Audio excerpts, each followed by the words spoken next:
জামায়াতে ইসলামের সাংস্কৃতিক সংসদের সভাপতি প্রয়াত ডক্টর আ.জ.ম ওবায়দুল্লাহ সংগঠনের সিদ্ধান্তে কখনো দ্বিমত করেননি বলে মন্তব্য করেছেন আমির ডাক্তার শফিকুর রহমান।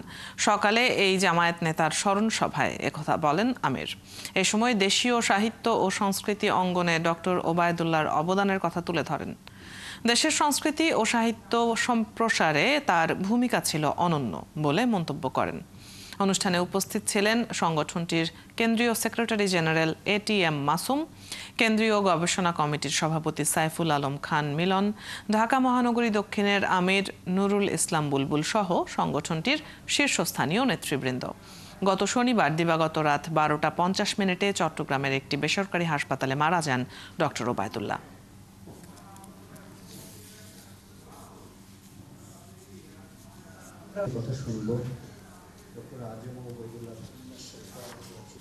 সন্তান তার সাথে কথা বলতে পারে নাই, শেষ মুহূর্তে জীবিত অবস্থায় মুখ দেখতে পারে নাই। আমাদের এই আফসোসটুকুন আল্লাহ যেন জান্নাতের সিঁড়িতে পূরণ করে দেন। তার পরিবারের প্রতি আমাদের দোয়া। আমি গভীরভাবে বিশ্বাস করি তিনি মহান রবের দরবারে সম্মানিত হয়েছেন। তারা যেন এই সম্মানের রাস্তাটা কঠিনভাবে আঁকড়ে ধরে